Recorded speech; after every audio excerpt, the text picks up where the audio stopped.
Hello ladies and any gentlemen that might happen to be out there.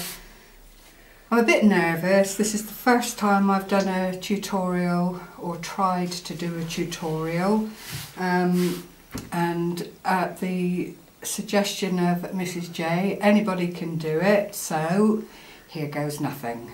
I first of all would like to show you what I would like to show you how to make, and it's basically a box that's made, oops sorry, back to front, completely from recycled cardboard. It's not altered in any way, it is purely hot glued together and decorated to your own taste really.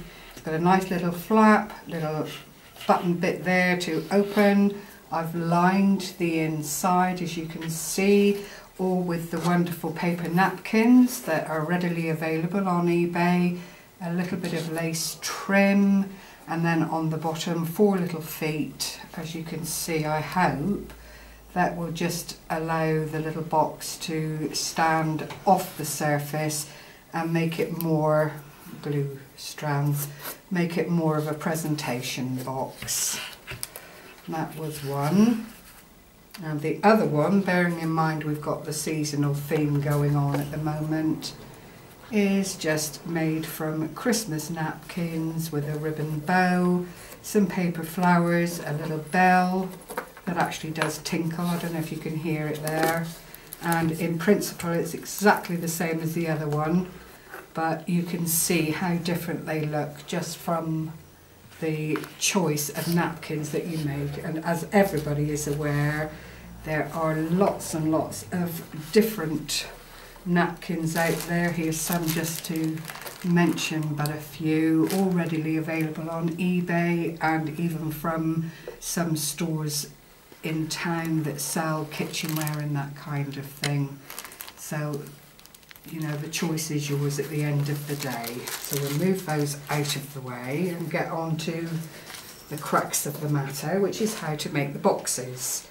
And it is very, very simple. You need a good quality corrugated cardboard, preferably something that's about that thick, because once you've glued on the papier-mâché stage, you actually want it to soak into the glue, to soak into the cardboard, which then gives it almost a padded look when you get to finishing and putting on the napkin of your choice to complete the box. You need several pieces, and I have marked them all out here for you. I've concentrated on a square one because these are the measurements I have readily available, but obviously again it's down to you. If you've got oblong in mind or higher depth to it or whatever, then it's up to you to modify. Your base is 7 inches or 18 centimetre square. The lid is marginally smaller at 16.5 centimetre or 6.5 inches square, and when you sit them one on top of the other, which I'm hoping you can see, you have a lip all the way around, which makes a base and gives the box that little bit of shaping. 4 sides obviously, 2 inches or 5.5 centimetres in depth, 7.5 inches or 6.5 centimetres in length, and they actually fit to the edge of the lid, not to the base when you're coming to put things together.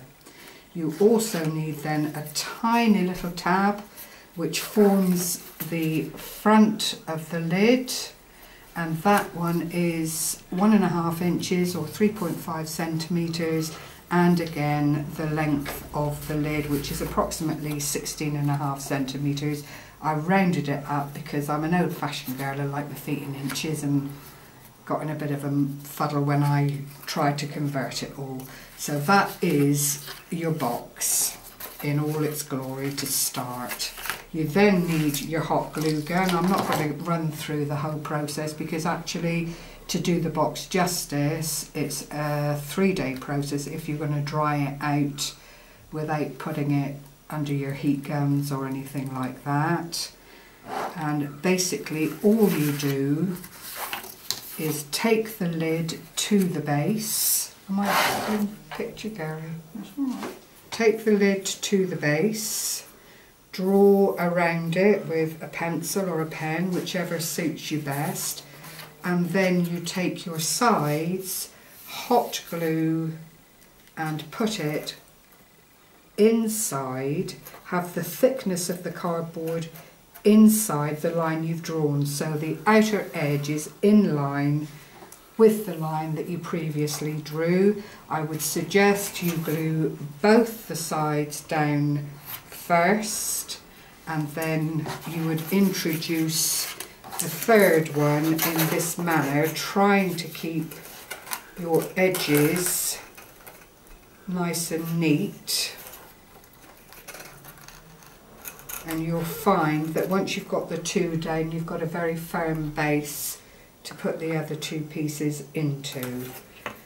Then you come to your lid, and again you use the narrower flap, and that's my film crew, thank you Gary, just to place in front of the lid aspect, and again try and line the edges up so it's smoothly flowing, and that then will formulate your lid in a really nice tight manner. Using a hot glue is always dangerous, so please don't burn yourself. Easily done. I did it so many times myself and ended up with blisters, but if you're careful that won't happen. Then this lid bit becomes the flap bit here, and you just anchor it down